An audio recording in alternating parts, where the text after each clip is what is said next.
Yes, people like you, race baiters like you. I have not heard you. Yes.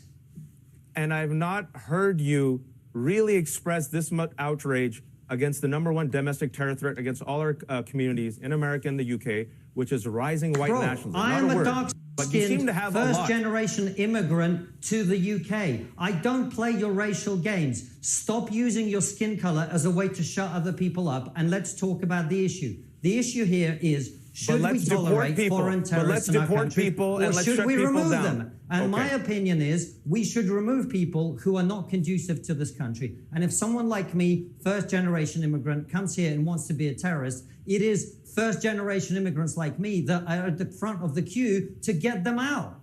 Okay. It's been a fascinating debate. Remove people who are not conducive to the society. It's been a fascinating debate. I actually think who are terrorists, yes. I actually think, Wajahat, to be fair to you, I do think that the white nationalism related terrorist acts that we see increasingly is never played up as much, actually, as Islamist terror was, particularly in the heyday of Al-Qaeda and ISIS. I think it's a perfectly valid point to make, for what it's worth. I think I've made that point actually before. Before I let you go, Konstantin, you've done a lot of filming with the pro-Palestinian marches in London. What did you find? Well, I actually went over the last few months, Piers. We went to the protest against anti-Semitism. We went to 2 pro-Palestine protests. We went to an Extinction Rebellion protest, which was very, very funny. I encourage people to go and watch that. But at the latest pro-Palestine protest in particular, there were some fascinating scenes. And, you know, we really tried to talk to people with an open mind. I don't have, actually, contrary to the discussion we've just had, a particularly strong position on it. I'm interested really in getting people's views. And one of the things that came through very strongly is young people in particular, of whom there are many, the way I would kind of describe it's a mixture of sort of beards and headscarves on the one hand and septum piercings and colored hair on the other. The young people who are there in particular, when you ask them very, very basic questions, you know, from which river to well, let's take a look at a clip, actually. We've got a clip with some of this. Let's watch it here. So I just noticed the signs that you got from the river to the sea, Palestine will be free. What does that mean? Well, it's quite self-explanatory. How would that come about? What would happen to the Israelis, etc.? I don't. I'm trying to think of how to word it. Isn't it just as self-explanatory as the area of land? It's Palestine's land. These kids are just idiots. They're just morons. If I'm being honest with you, I just got this at the stand over there. Okay. I don't actually know the definition of the word intifada. I mean, it's kind of laughable. I don't think for a moment that a lot of people on that march are that ignorant about it. A lot of them clearly are well informed and are absolutely marching because they want peace and they want to cease fire in Gaza. I completely understand that. But Wajahat, when you hear that, there are a lot of young people joining up in these marches who are completely clueless. And I actually blame TikTok more than anything, which is the #1 news source now for kids under 25 and spews just relentless nonsense into their heads. And that's where they get their news. This is where I'm going to stand up for the youth. If you look at the youth, it's been a stunning change where most youth here and abroad are actually, if you will, pro-Palestinian and want the occupation to end. And the flip side to that, Piers, I would say is the following. For those who are watching, we're the same when it comes to Facebook, we're the same when it comes to X, and we're the same when it comes to mainstream media. You are a breath of fresh air because you allow multiple opinions to come on, talk about Palestinian side and Israeli side. In America, you know that this wasn't the case. And so for those people who are terrified by the TikTok, just think of... That's not true at all. That is not true at all. Now, it is that there's most of leftist media is out there that doesn't allow this, and most of this, in terms of the anti-Semitism is coming, from the left. It's coming from the left. Look at what's happening with the universities. Harvard, Penn, MIT, 2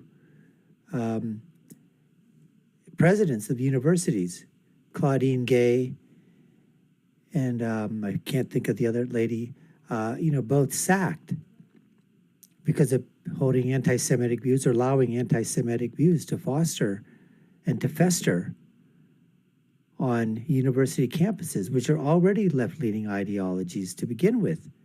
They're churning out leftists and liberals by the bushelful every year at graduation.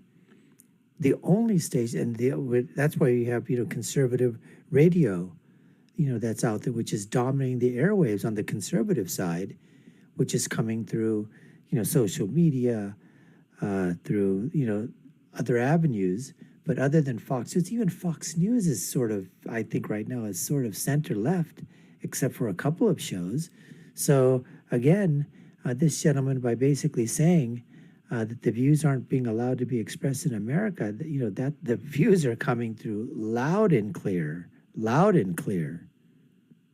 Think about what limited viewpoints that you got for 30, 40 years, and now, for better and for worse, this young generation is exposed to multiple narratives, and they see for themselves what's happening, which is why you see the shift in which a lot of people, especially in Israel and here, are horrified by the Netanyahu government, want an end to the occupation, want a ceasefire, hate Hamas, hate extremists in the Netanyahu government, and believe that Palestinians have a right to freedom. Yeah, well, they certainly do, in my estimation. But there is one clip, Konstantin, which really got to me. It was about me. Let's take a look. So I see you've got a sign there that says journalism that get paid for selling lies, and I'm guessing that's Piers Morgan, right? Why do you say that this is journalism that's selling lies? It's very obvious what is going on, all the lies about what happened on the October 7th, the justification for the genocide, they're all based on lies. When you say lies about October 7th, what do you mean? All those allegations that we never saw any footages of decapitated children that Piers Morgan always asked about, and all those women that got gang raped.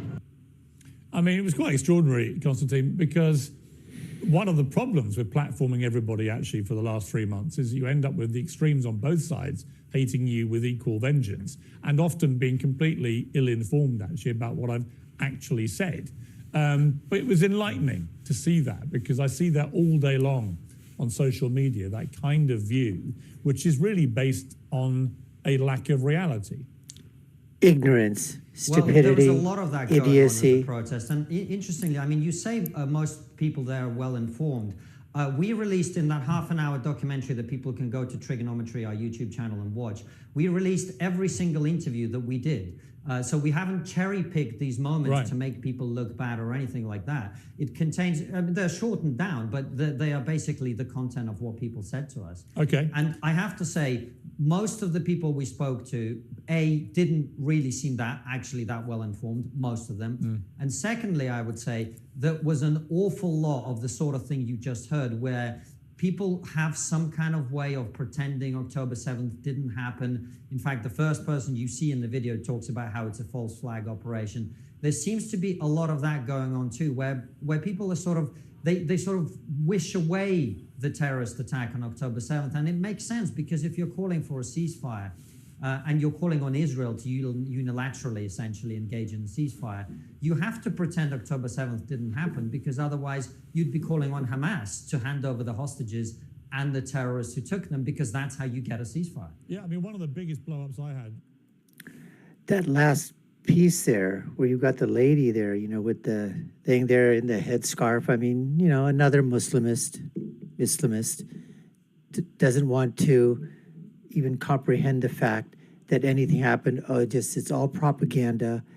It's all one-sided. Everything is coming from Israel. Hamas is perfectly fine. They're just, a normal, government entity, a normal government that's out there.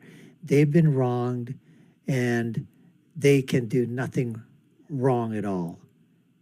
And because she hasn't seen the footage, and even if they saw the footage, even if you release it, they'd say it's faked.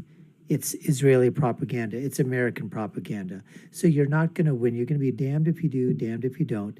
These people are never going to understand. And as far as the kids and other people, it's like I said, a kid is up there. He said, I just picked up a sign. I don't even know what Intifada means. It's like when these kids go out for these marches for the Church of Climatology. They just, we're going to get out of class? Oh, great, I'll join. Do I care about energy? Oh, yeah. Yeah, you know what? We gotta cut down our carbon usage. We gotta cut down oil. Oh, really? So when you go back to your classroom, you're gonna turn off the heat. You're gonna turn your phone off and never turn it back on again.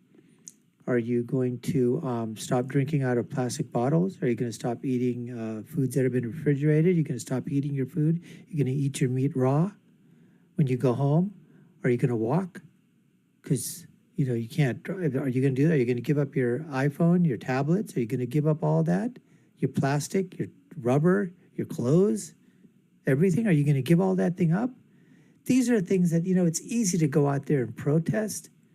So I have a lot more, there would be a lot more intellectual honesty if the people that are out there protesting know what they're protesting about and can at least give some type of a coherent rebuttal. Can somebody give you a coherent response as to why they're out there, what their sign that they're holding up means, what they're doing out there, and how long have they been involved in this type of thing? Or did they just start 5 minutes ago or 5 seconds ago? These kids have absolutely no clue whatsoever. And social media is really rotting their brains out. Anyways, folks, we appreciate you taking the time to watch. You've been watching the Dr. Nasir Shaikh Show. I've been your host. My name is Dr. Nasir. And if you haven't done so already, we'd love for you to subscribe to the channel, like, share, and follow us. You all know what to do. Take a look at our video links above and below. My final thought is always, when you're right, you're right. And when you're left, you're wrong. Until next time, folks, take care and stay safe.